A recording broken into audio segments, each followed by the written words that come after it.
ओम श्री लक्ष्मी नारायण जी नमः। सुख सागर 10वां सेकंड 45वें अध्याय का बाकी हिस्सा। जब श्याम सुंदर नंद जी आदि को विदा करके राजा उग्रसेन और वसुदेव समेत राज मंदिर पर पहुंचे, तब यदुवंशी लोग ब्रजवासियों की प्रीति देखकर आपस में उनकी बढ़ाई करने लगे। रास्ते में नंद जी मोहन प्यारे की महिमा याद करके ब्रजवासियों से कहते जाते थे कि हमने बड़ा अपराध किया जो परम ब्रह्म परमेश्वर से अपनी गौवें चरवाई। थोड़ा सा दही व मक्खन गिराने व खिलाने के कारण यशोदा ने उनको उखल से बांध दिया। इस पर भी उन्होंने अपनी बढ़ाई नहीं छोड़ी। गोवर्धन पहाड़ उठाकर ब्रजवासियों की रक्षा की। मेरे लेने के वास्ते वरुण लोक में दौड़े गए। हम लोगों ने अपने अज्ञान से उन्हें नहीं पहचाना। जब नंदराय ऐसी ऐसी बातें अपने साथियों से कहते और पछताते हुए वृंदावन के निकट पहुँचे, तब मोहन प्यारे की विरह में चेत होकर गिर पड़े। यशोदा जी आठों पैर मथुरा की राह निहारा करती थी। जब उन्होंने देखा कि गोप व ग्वाल वृंदावन की ओर चले आते हैं, तब वे बड़े हर्ष से इस तरह दौड़कर श्याम व बलराम को देखने चली जिस तरह बछड़े को देखकर गौ दौड़ती है। धाई अति हर्षित भई सुनत रोहिणी माए, दर्श आश धाई सबे ब्रज तिरिया हुलसाए। जब उन्होंने नंदराय के पास पहुंचकर श्याम व बलराम को नहीं देखा, तब यशोदा ने घबराकर नंद जी से पूछा, हे कंत, तुम मेरे राम व कृष्ण को कहाँ खोकर उनके बदले यह गहना व कपड़ा ले आए? जिस तरह अंधा मनुष्य पारस पत्थर नहीं पहचानता और उसे फेंक कर पीछे रोने व पछताने के सिवा कुछ हाथ नहीं आता, उसी तरह तुम मेरे अनमोल लाल को अपने हाथ से खोकर यह सब कांच उठा लाए हो। उनके बिना यह सब द्रव्य व रतन लेकर क्या करोगे? हे मूर्ख, जिनके क्षण भर अलग होने से छाती फटती थी, अब उनके बिना हमारा दिन कैसे कटेगा? मेरे बरजने पर भी तुम उन्हें बरजोरी लिवा ले गए। अब उनके बिना हम लोग अंधे होकर किस तरह जीवेंगे? यह वचन यशोदा का सुनते ही नंद जी आंखें नीचे किए हुए रोकर बोले, हे प्रिया, सत्य है, यह सब भूषण व वस्त्र आदि श्री कृष्ण ने मुझे दिए, पर यह सुधि नहीं है कि किसने लिए। श्याम सुंदर की बातें तुझसे क्या कहूँ? उनकी कठोरता सुनकर तुझे बड़ा दुख होगा। जब वे कंस को मारकर मेरे पास आए, तब अपने को वसुदेव जी का बेटा बतलाकर प्रीतिहरण बातें कहने लगे। उनका वचन सुनते जब मैं अचंबा मानकर रोने लगा, तब मुझे बहुत धैर्य देकर विदा किया। हे प्रिया, हमने तो तभी गर्ग मुनि के कहने से उनको नारायण जाना था, पर मायावश होकर उनको पुत्र समझते थे। अब पुत्र भाव छोड़कर परमेश्वर के समान उनका भजन करना चाहिए। जब यशोदा ने यह सब हाल नंदराय से सुना, तब वह और अधिक मायावश होकर रोने लगी। श्याम सुंदर को अपना बेटा जानकर नंदराय से बोली, हे कंत, तुमको धिक्कार है जो उनके मुख से आधी बात सुनकर चले आए। श्याम व बलराम को मथुरा में छोड़कर यहाँ मुख दिखलाते हो। राम व कृष्ण के बिना जीकर क्या सुख पाओगे? मार्ग सूझी परियों की ही भांति, मार्ग सूझी परियों की ही भांति, विदा होत फाटी नहीं छाती। कैसे प्राण रहे ये बिचुरत आनंद कंद, सुनी नहीं दशरथ कथा, कहु श्रवण मति मंद। मैं मथुरा में जाए रही हूँ, हरि की धाय बनी, लीजिए ठोक बजाए अब अपनो ब्रज नंदे है। हे मूर्ख, तुम मेरे दोनों प्राण प्यारों को कहाँ छोड़ाए? मैं भाग्य अपने लाल के साथ न जाकर तुम लोगों के कहने से घर बैठ रही। मैं भी साथ जाती तो क्यों उनको छोड़ाती? जीवन प्राण सकल ब्रज प्यारो, छीन लियो वसुदेव हमारो। सुफल कसूत बेरी भो भारी, ले गो जीवन मूल हमारी। पूछत बिलखी यशोमती मैया, कहो नंद क्या कहो कन्हैया। तुमको विदा ब्रज ही जब कीन हो, फिरी कछु मोही संदेशो दीन हो।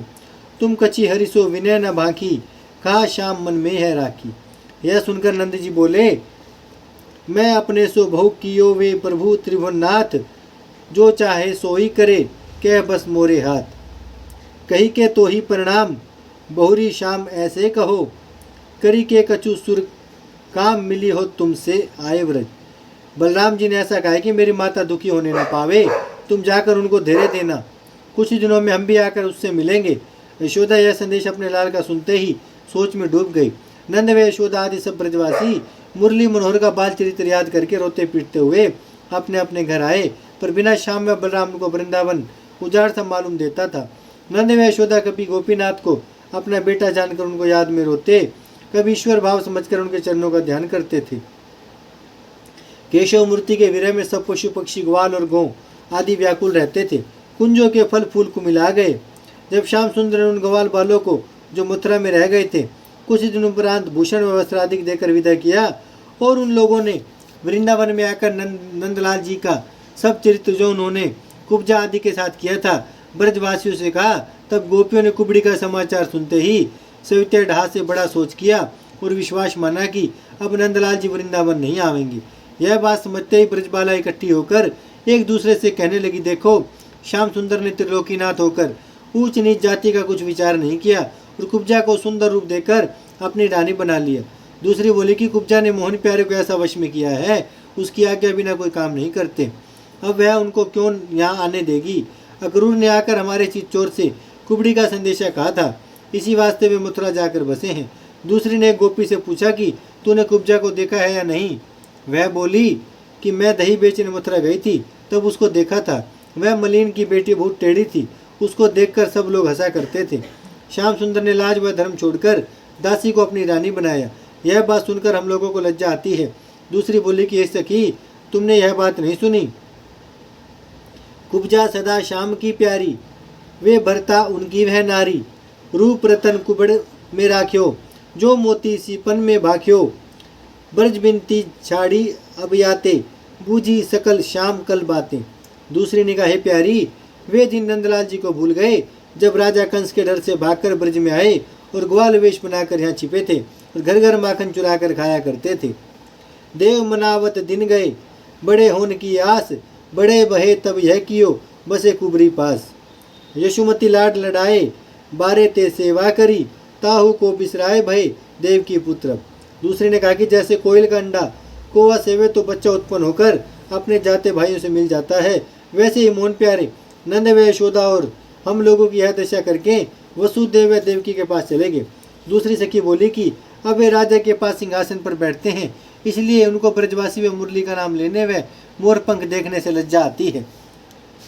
भयो नयो अब राज वह, नए मात पितु गेह, नई नारी कुब्जा मिली, नए सखा नवनेह। भूले ब्रज की बात कुछ, भूले ब्रज की बात कुछ, केली रसरास को गए अपनी धाव, दिन दिन सुख दूनो भयो। दूसरी ने कहा कि अब तुम लोग उनकी चर्चा क्या करती हो? अपने मन में विचार कर देखो तो वह हमारे जाति भाई नहीं है। यहाँ उनका नाम गोपीनाथ, नंदलाल, कन्हैया और श्री कृष्ण था। अब वहाँ वसुदेव नाम हुआ। थोड़े दिन के वास्ते उन्होंने ब्रजवासियों से प्रीति करके पानी बरसने व आग लगने से सबकी रक्षा की। हे राजन, जिस तरह मछली बिना पानी के तड़पती है, उसी तरह सब ब्रजबाल दिन रात व्याकुल रहकर मोहन प्यारे की चर्चा करती थी। देखो नहीं सुहात कछु, गर्वन बिन नंद नंद, विरह व्यथा जारत नहीं, भयो तपत अति चंद। कह लगी कही हे सखी, मनमोहन के खेल, उन बिन यो गोकुल भयो, जो दीपक बिन तेल। रहत नयन जल छाए, सुमरी सुमरी गुण श्याम के, कहिए किसे सुनाए, भय पुराए कान है अब। दूसरी गोपी बोली कि कोई मनुष्य मथुरा में जाकर मोहन प्यारे से कहता कि सब ब्रजबाला तुम्हारे वीर सागर में डूबी रही हैं, सो तुम जल्दी पहुंचकर उन्हें अथाह जल से बाहर निकालो और तुम वृंदावन में फिर आकर बसो।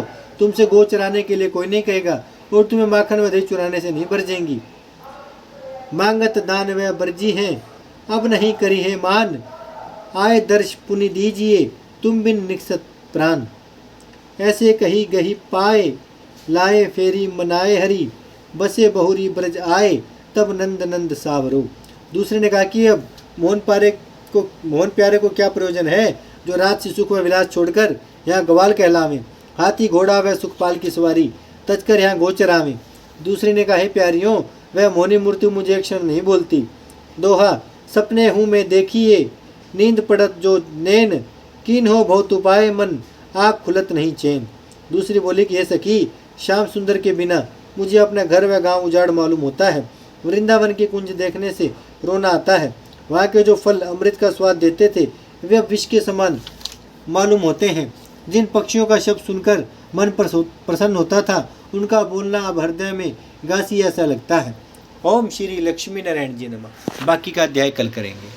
भजमन नारायण नारायण नारायण, श्रीमन नारायण नारायण नारायण, लक्ष्मी नारायण नारायण नारायण, सत्य नारायण नारायण नारायण, भजमन नारायण श्रीमन नारायण, लक्ष्मी नारायण सत्यनारायण भजमन नारायण नारायण नारायण। भागवत महापुराण की जय, लक्ष्मी नारायण भगवान की जय, गौ माता की जय, गंगा मैया की जय, धरती माता की जय, शिव परिवार की जय। हर हर महा